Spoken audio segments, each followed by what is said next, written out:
بسم الله الرحمن الرحيم. الحمد لله رب العالمين، والصلاة والسلام على خير خلقه وآله أجمعين. اللهم اشرح لي صدري ويسر لي أمري واحلل عقدة من لساني يفقه قولي. عزیزان و خۆشەویستان، سەلام و ڕەحمەت و میهرەبانی خودای پەروەردگارتان لەسەر بێت. ئەوڕۆ بە کورتی دەڵێن ڕەمەزان مانگی گەڕانەوەیە بۆ لای خودای پەروەردگار.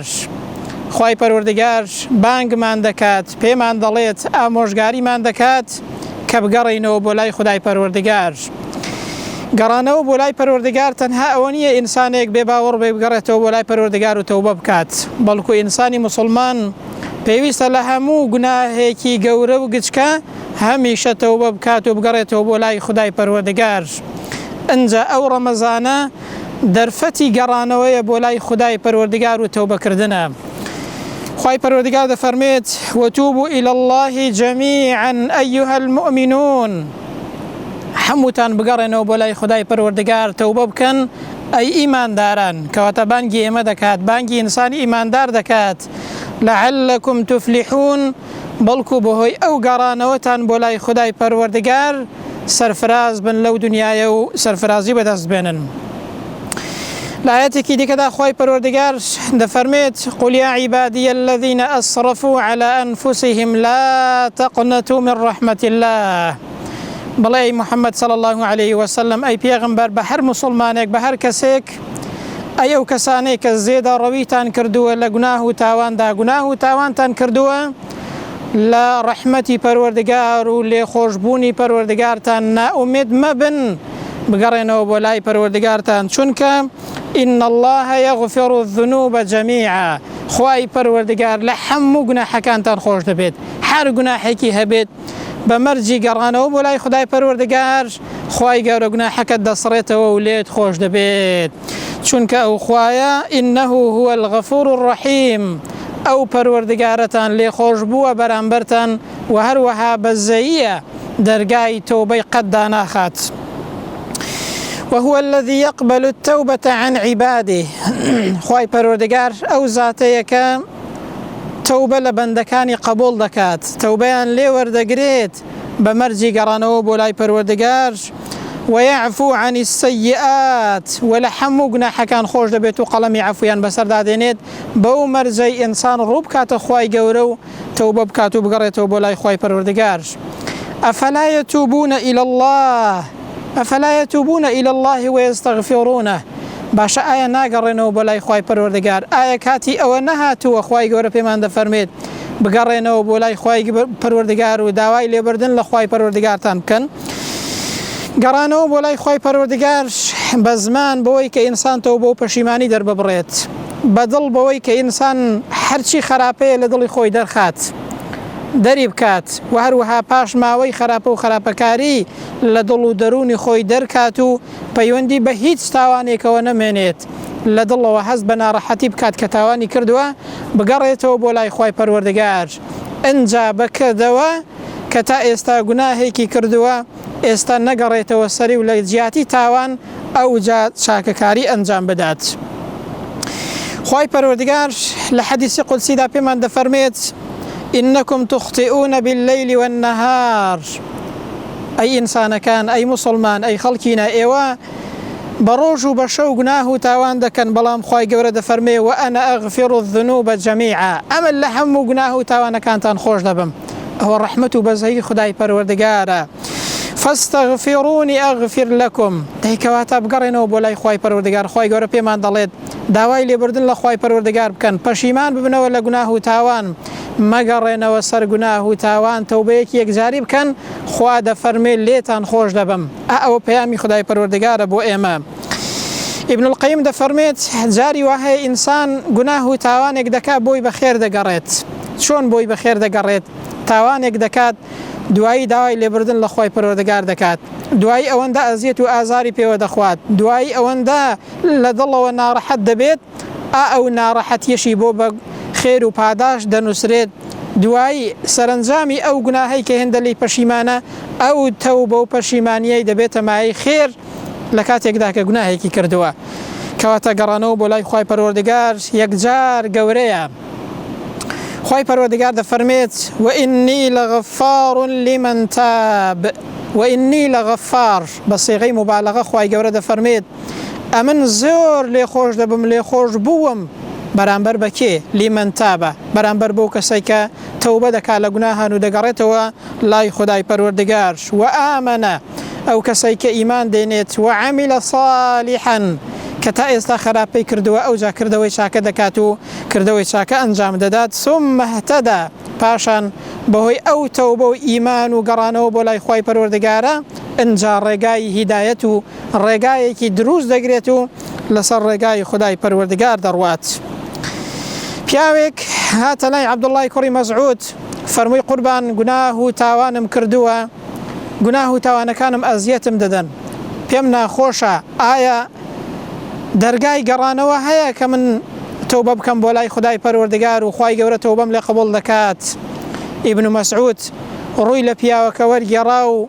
فرمێسکی بە چاودا هاتە خوارەوە ئەنجا ڕووی لە پیاوەکە کرد و فەرمووی بەهەشت هەشت دەرگای هەیە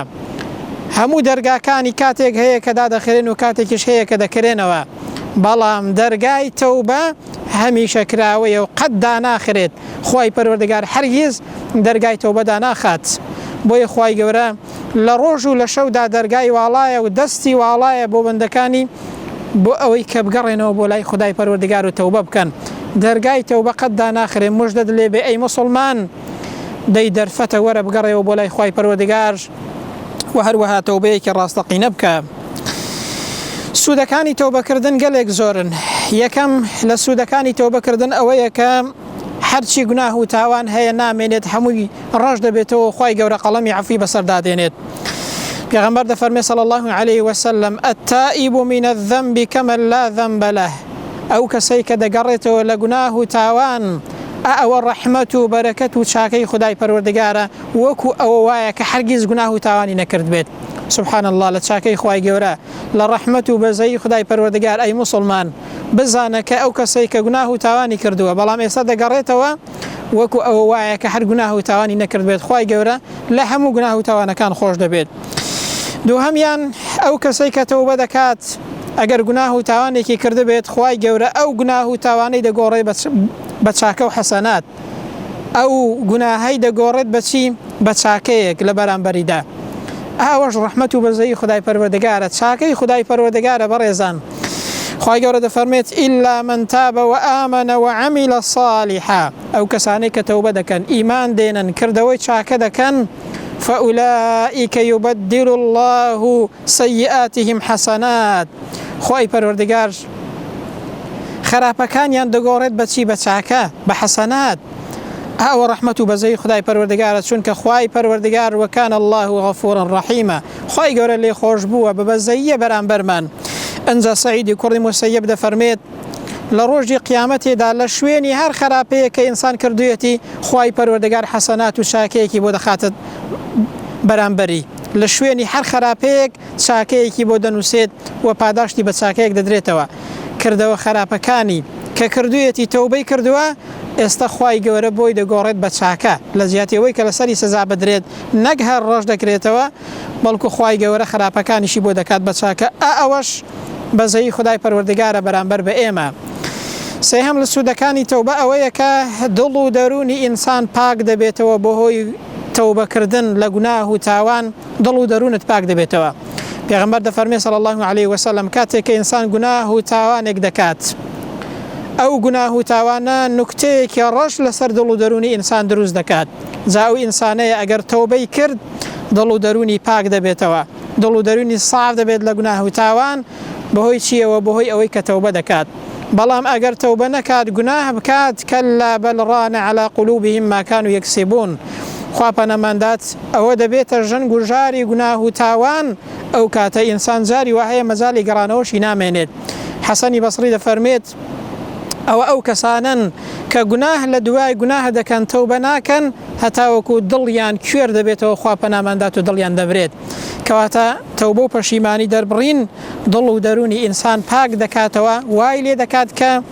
ئەو دڵ و دەرونەی پاک ببێتەوە بەهۆی تەوبەکردنەوە. چوارەم لە سوودەکانی تەوبەکردن ئەوەیە کە ژیانێکی خۆش ژیانێکی دڵ ئارام وجدانێک کە هەست بە ئاسوودەیی دەکات لە کاتێکدا کە تاوان ناکەی لە کاتێکدا کە تەوبە دەکەی بەڵام ئینسان ئەگەر ئیمانی هەبێ وجدانی زوندو بێ کاتێک گوناهێک دەکات لە دڵەوە ناڕەحەتە نەفسی پێی دەکات شەیطان پێی دەکات بەڵام دڵ و دەرونی ئەو کەسە ناڕەحەت دەبێت ژیانێکی خۆش و ئاسوودە لە گەڕانەوە بۆ لای خودای پەروەردگاردایە خوای گەورە دەفەرمێت وأن استغفروا ربكم ثم توبوا إليه يمتعكم متاعا حسنا ئینسان کە بگەڕێتەوە بۆ لای خوای پەروەردگار تەوبە و پەشیمانی بکات خوای گەورە دەفەرمێ بە ژیانێکی خۆشتان پێدەدەم ژیانێکی چاک ژیانێکی ڕێک و پێک ژیانێکی دڵ ئاسوودە و کامەران ژیانێکی فراوان و خۆش کە ئینسان تێیدا هەست بە ئاسوودەیی و کامەرانی دەکات قورتوبی لە تەفسیرەکەی خۆیدا بەسەرهاتێکمان بۆ باز دەکات لە تەفسیری ئەو ئاەتە دەفەرمێت پیاوێک دێتە لای حەسەنی بەسری پێی دەڵێت قوربان وشکە ساڵیە و بارانمان بۆ نابارێت چی بکەین حەسەنی بەسری پێی دەفەرمێت تەوبە و ئیستیغفار بکە و ئەستەغفیر الله بڵێ و زۆر بگەڕێەوە بۆ لای خودای پەروەردگار پیاوێکی دیکە پێی دەڵێ قوربان منداڵمان پەیدا نابێت دەڵێ بگەڕێەوە بۆ لای خوای پەروەردگار و تەوبە و پەشیمانی دەرببڕە و زۆر ئەستەغفیر الله بکە پیاوێکی دیکە دێ پێی دەڵێت قوربان منداڵمان پەیدا نابێت چی بکەم پێی دەڵێ ئەستەغفیر الله بکە و بگەڕێەوە بۆ لای خودای پەروەردگار پیاوێکی دیکە دێ پێی دەڵێ قوربان باغ و باغاتەکانمان وشک دەبێ و بەروبوومی وەکو پێویست نییە ئایا چی بکەین چارەسەرمان چییە حەسەنی بەسری هەر پێی دەڵێ بگەڕێەوە بۆ لای خودای پەروەردگار زۆر ئەستەغفیر الله بکە ئەو ئەستەغفیر الله زۆر بڵێ ئەوە چارەسەرەکەیەتی دوایی پێی دەڵێن بە حەسەنی بەسری دەڵێن قوربان 4 کەس هات بۆ لات هەر یەکە و داواکاریەکی هەبوو هەمویان هەر وەڵامێکت پێوتن وتت ئەستەغفیر الله زۆر بڵێن و زۆر بگەڕێنەوە بە لای خوای پەروەردگار حەسەنی بەسری لە وەڵامدا دەڵێت ئەمن هیچ شتێکم نەوتووە لە خۆمەوە بەڵکو ئەوەی کەوتومە ئەوەتانەیە خوای پەروەردگار دەفەرمێت فقلت استغفروا ربكم إنه كان غفارا بگەڕێنەوە بۆ لای خوای پەروەردگار زۆر ئەستەغفیر الله بکەن ئەو پەروەردگارە بەرامبەرتان لێ خۆش بووە و لێتان خۆش دەبێت ئەگەر واتان کرد یورسیل السماء عەلەیکم مدرارا خوای پەروەردگار لە ئاسمانێەوە بارانتان بۆ دەبارێنێت باغ و باغاتەکانتان دەغڵ و دانتان بەهۆی ئەو بارانەیەوە شین دەبێت و سەوز دەبێت و بەروبوومی دەبێت ويمددكم بأموال وبنين خوای پەروەردگار ماڵ و سامانتان پێدەدات منداڵتان پێدەدات ئەی ئەو کەسەی کە منداڵت پەیدا نابێت ئەستەغفیر الله بکە و ڕوو بکە خوای پەروەردگار ئەوە چارەسەری هەموو شتێکە ويمددكم بأموال وبنين ويجعل لكم جنات ويجعل لكم أنهارا بەڵێ خوای پەروەردگار ماڵتان پێدەدات منداڵتان پێدەدات و هەروەها باغ و باغاتتان سەوز دەکات و ڕووبار و ئاو کانیتان بۆ زۆر دەکات بەهۆی تەوبە و ئەستەغفیر اللهوە مامۆستایەک دەگەڕێتەوە دەڵێ کاتێک ڕۆژێکیان باسی ئەستەغفیر الله و فەزڵ و گەورەی ئەستەغفیر اللهم دەکرد پیاوێک پێیوتم واللهی مامۆستا ئەوەی کە تۆ باسی دەکەی دەربارەی ئەستەغفیر الله هەمووی ڕاست و تەواوە واللهی ڕۆژی 30,000 جار ئەستەغفیر الله دەڵێم ئێستا هەر داوایەکم لە خودای پەروەردگار کرد بێ خوای گەورە بۆی جێبەجێ کردوم وام لێ هاتووە شەرم دەکەم چی دیکە داوا لە خودای پەروەردگار بکەم فەرمووی واللهی ئەوەی کە تۆ باسی دەکەی مامۆستا دەربارەی ئەستەغفیر الله هەمووی تەواوە ئینسان وەختێک بگەڕێتەوە بۆ لای خوای گەورە ئەو شێ و کەلیمەیە زۆر بڵێت خوای پەروەردگار هەموو پێداویستەکانی بۆ جێبەجێ دەکات بۆیە پێغەمبەر دەفەرمێ صلی الله علیه وسلم زۆر ئەستەغفیر الله بکەن بگەڕێنەوە بۆ لای خوای گەورە ئەمن ڕۆژی 100 جار زیاتر داوای لێبوردن دەکەم و دەگەڕێمەوە بۆ لای خوای گەورە و ئەستەغفیر الله دەڵێم پێغەمبەر صلی الله علیه وسلم بەو گەورەی خۆی 100 جار زیاتر ئەستەغفیر الله دەکات ئێمە پێویستمان بە زۆر زیاتر هەیە لە ڕۆژێکدا کە ئەو زیکرەیە بڵێن ئەنجا پێنجەم لە سوودەکانی تەوبە ئەوەیە کە خوای پەروەردگار ئینسانی تەوبەکاری خۆش دەوێت إن الله يحب التوابين کاکە ناتەوێت خوای گەورە ئەتۆی خۆش بوێت دەی وەرە تەوبە بکە و بگەڕێەوە بۆ لای خوای پەروەردگار واز لە گوناه و تاوان بێنە ئەوەتە خوای گەورە دەفەرمێ خوا ئینسانی تەوبەکاری خۆش دەوێت بەسەرهاتێک هەیە کە زۆر جێگای دەرس و پەنج لێ وەرگرتنە کە لە کتێبی التەوابین داهاتووە بەناوی تەوبەی عەکبەری کوردی کە ئەو پیاوە دەگەڕێتەوە دەڵێت خەریکی دزیکردن و ئەوانە بووین لەگەڵ کۆمەڵێکدا ڕۆژێکیان لە شوێنێک دانیشت بووم بینیم کە باڵندەیەک تەیرێک چۆلەکەیەک دەچۆ ناودارێک کە ناوی دارەکە کلۆر بوو بۆش بوو هەر دەچۆ ئەوێ هەندێک خواردنی دەبرد و کاتێک داهاتەوە دەرێ جارێکی دیکە دەچۆوە بۆ ناو ئەو دارەیە کاتێک کە چوم دەڵێت تەماشای دارەکەم کرد مارێکی کوێر لەوێدایە ئەو چۆلەکەی خوای گەورە بۆی مسەخەر کردووە خواردنی بۆ دەبرد دەمی دەکردەوە و دەیخستە ناو دەمی مارەکەی و دواتر جارێکی دیکە دەچوو خواردنی دەهێنایەوە و دەهاتەوە بە هەمان شێواز بەو شێوازەیە خواردنی دەدا بۆ مارە کوێرەیە. عەکبەری کوردی دەڵێ بیرم کردەوە گوتم ئەی خدای پەروەردگار تەماشاکە ئەوە مارێک کە پێغەمبەرەکەت صلی الله علیه وسلم فەرمانی کردووە کە بکوژرێت بەڵام ئێستا کە کوێر بووە لە ڕێی باڵندەیەکەوە ڕزق و ڕۆزی بۆ دابین دەکەی و ئەوە تا بۆت مسەخەر کردووە کە ڕزق و ڕۆزی ئەو مارێژ فرامۆشت نەکردووە ئەدی ئەمن کە ئینسانێکم عەقڵم هەیە چاوم هەیە ئایا چۆن دەبێت زیب بکەم و ماڵی خەڵک ڕێگری بکەم و ماڵی خەڵک ببەم خوای پەروەردگار ڕزق و ڕۆزیم هەر دەدات بۆیە هاوار دەکات و دەنگی تەوبە بەرز دەکاتەوە کە دەگەڕێتەوە بۆ لای خدای پەروەردگار دەفەرمێ ئەوانەی کە لەگەڵم بوون هەمویان لەگەڵ مندا تەوبەیان کرد و گەڵانەوە بۆ لای خوای پەروەردگار ئەنجا دەفەرمێ گوتمان با بچین بۆ ماڵی خوای پەروەردگار و بچین حەج بکەین دەفەرمێ 3 ڕۆژ بەڕێگاوە بووین چوین بۆ ماڵی خدای پەروەردگار و بۆ حەجکردن لە ڕێگادا لە گوندێک لاماندا دەفەرمێ ئەمن لە پێشی کاروانەکەیەوە دەڕۆیشتم پیرەژنێک لەسەر ڕێگا بوو گوتی ئایا عەکبەری کوردیتان لەگەڵدایە دەفەرمێ گوتم ئەمن عەکبەری کوردیم فەرموو ئیشێ کارێکە چیت هەیە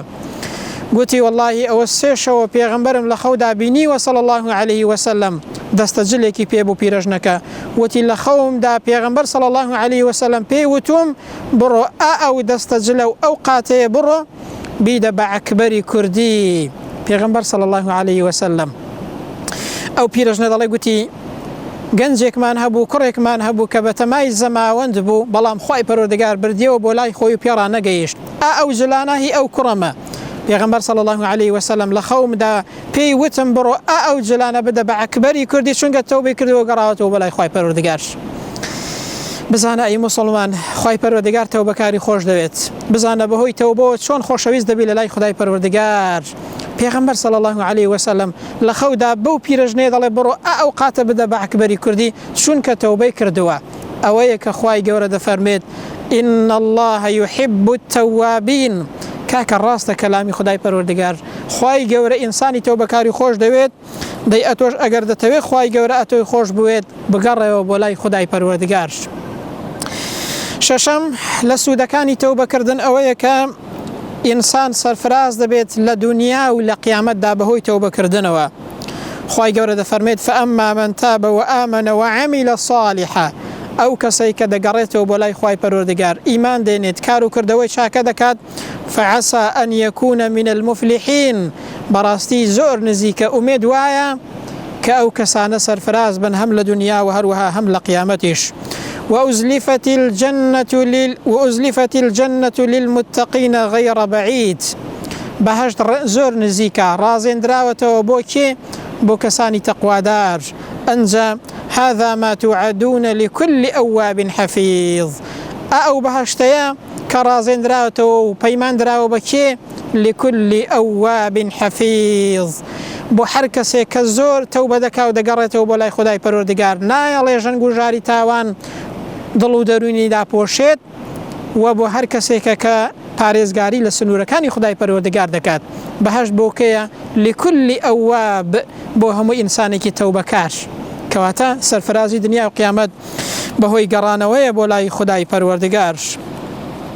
ئەنجا حەوتەم لە سوودەکانی تەوبەکردن ئەوەیە کە خوای پەروەردگار ئینسانی تەوبەکار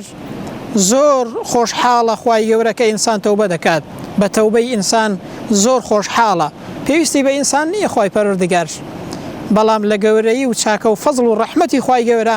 ئەوەیە وەختێک ئینسانێک دەگەڕێتەوە بۆ لای خوای گەورە خدای پەروەردگار زۆر خۆشحاڵە بە تەوبەی ئەو کەسەیە خوای پەروەردگار بە لوتف و کەڕەمی خۆی وامان لێ بکات کە بگەڕینەوە بۆ لای خوای پەروەردگار تەوبە بکەین لە هەرچی گوناه و تاوان هەیە خوای پەروەردگارش قەڵەمی عەفو بێنی بەسەر گوناه و تاوانی هەموو لایەکماندا و سەرفراز و عاقبەت خێری دنیا و قیامەتمان بکات آمين وصلى الله على سيدنا محمد وعلى آله وصحبه أجمعين والسلام عليكم ورحمة الله وبركاته.